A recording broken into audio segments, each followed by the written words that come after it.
Hey, what's up guys? Happy New Year. So it's kind of weird saying Happy New Year because I'm actually filming this in early December. Look, I could have shaved, but I don't really care. Anyway, so the reason why I'm making this video is because I've always said I'm gonna get back into vlogging, and then I never do.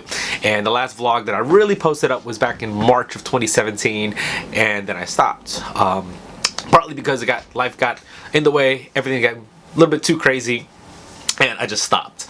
So I'm going to talk a little bit about what happened in 2017, but before I do, I want to talk about how it all started, which was back in 2016. Now, in 2016, I had a great job. I was working at Arthur Murray, teaching dance, ballroom dance, and I loved it. I had a chance to compete. I had a chance to perform. I absolutely loved the teaching aspect, and I got to learn like 15, 20 different dances. Okay, well, maybe not that many, but a lot of different types of dance. I had a great time, and I walked away from it. So actually in March, I left that job because I wanted to pursue my photography full-time, and I renewed my vlogs, and I started fresh, and I said vlog 1 back in April of 2016.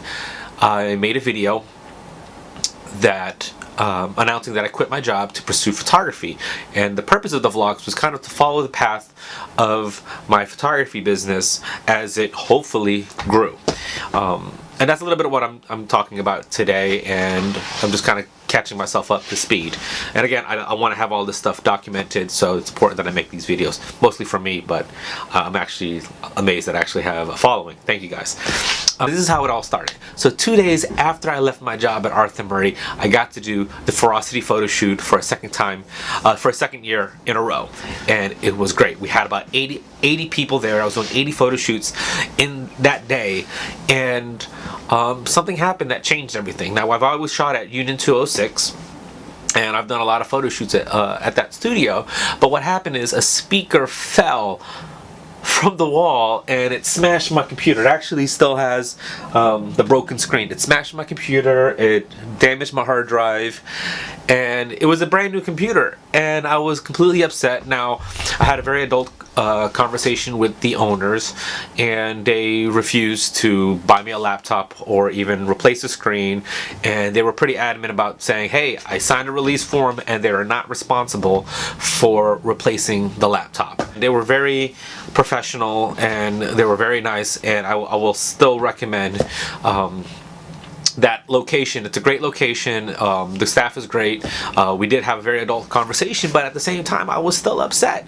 So that night I remember I was arguing, I was kind of venting to Jeannie about it, who I was dating at the time, and I was saying, you know what, hey, you know, it was my studio and I had a client that always came in there shooting and paid monthly.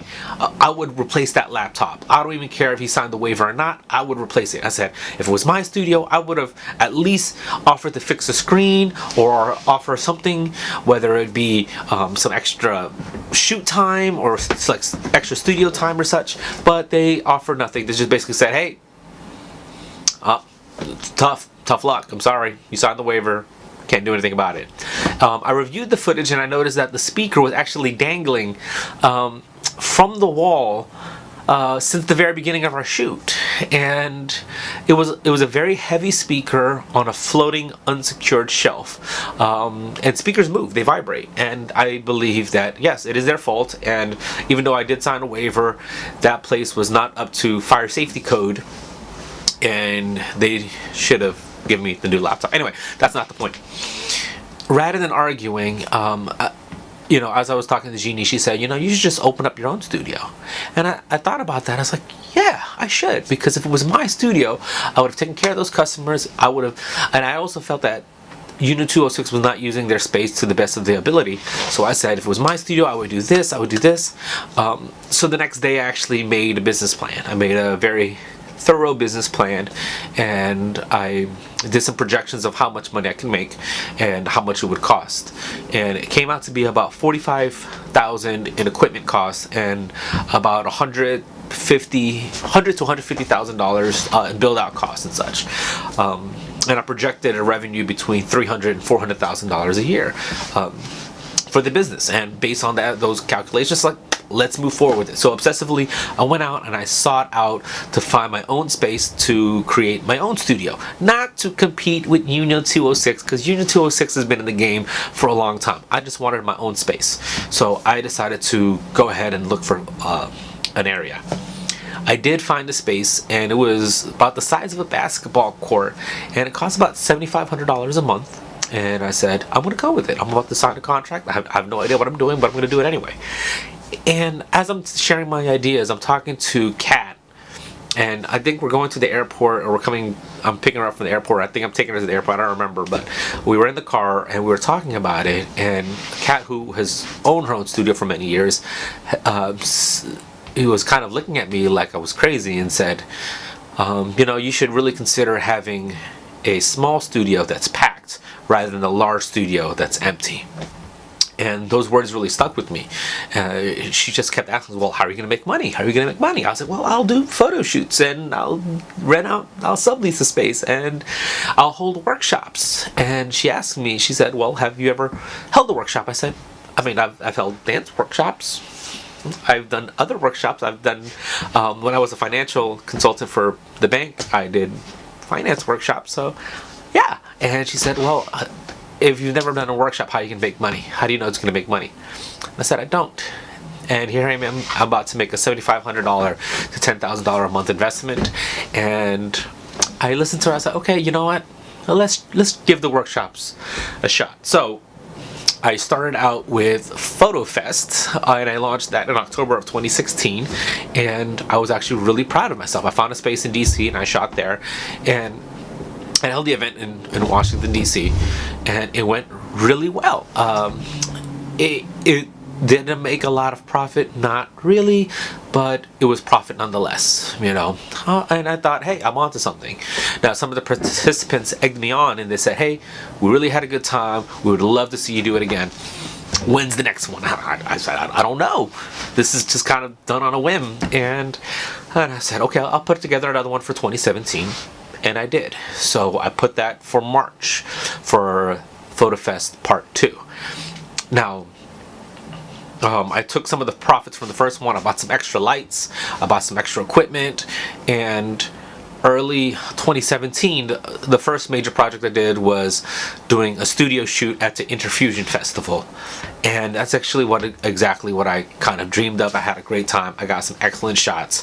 And I knew. I was like, hey, all the lights that they had at Union 206, I just went ahead and bought them myself. So actually, I don't have to rent out the studio anymore because I own the lights.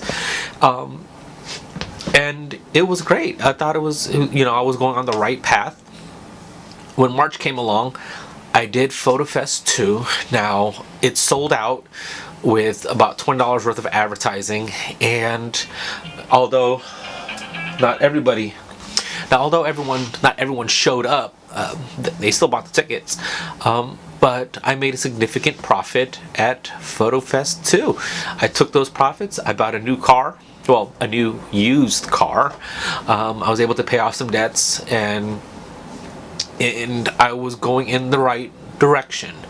And with the success of the 2 Photo Fests, I was able to secure some investor money. And with that, I said, you know what, I don't want to do another Photo Fest in 2017, and I got a lot of good feedback from it. Let me do something else, and that's how Model Fest came to be. So if you're not familiar with these things, Photo Fest was a series of workshops where I trained aspiring photographers of how to do photography, and Model Fest, I was training models who were aspiring to be models. So I had this vision in my mind that it was going to be super big and super grand, and I spent all my time putting it together, and I was doing other jobs just to raise money to fund these projects in addition to the investor money. And I'll be honest, it was a lot of work, and I put it for July originally. And in July, as that date was creeping up, I just was not getting the ticket sales that I needed. So I added an element of dance, and the element of dance did not really bring in more ticket sales, because dancers actually like to wait closer to the date of the event to actually purchase their tickets. I, on the other hand, needed to prove to investors that these ticket sales would outweigh the cost. So I actually canceled the rooftop event. Again, I went a little over the top, and I pushed the date back to August 19th. When I pushed the date to August 19th, that just opened a can of worms, and I started losing money fast. I had to recover, and there were so many projects going along at that time. And you know, honestly, I was averaging 3 to 4 hours of sleep every single night, and I was working my tail off to make that event work. When the event finally came around, that was actually the beginning of the busiest time of 2017. Now, I would have made all these vlogs during that time, but honestly, I was just too damn busy, and these vlogs take time. Right now it's December, and I took the whole damn month off to kind of catch up with projects, get my shit together, and actually just last week I finally unpacked from my move. And my move was following Model Fest. Model Fest, honestly, hell, I'm still paying for it. You know, I lost $10,000. I lost a little bit over $10,000 on the event, and I'm still paying for it. And not only that, but I didn't sleep the 2 nights before the event, and the following week was DC Bachata Congress, and then I had an event literally every single week until the end of November, and it's been an exhausting 2017. But if you're watching this video, that means that what I'm doing in December is working, because whatever I'm doing in December is leading into 2018. And yes, if anyone knows me, I'm always up to something. So yes, I am up to something. In my next video, I'm actually going to put a quick montage of everything else that happened in 2017, because no one wants to like listen to me ramble. I'm glad you guys stuck in with me for like 10 minutes. But yeah, Model Fest costs me a lot, and as you guys know, Jeannie and I, we separated.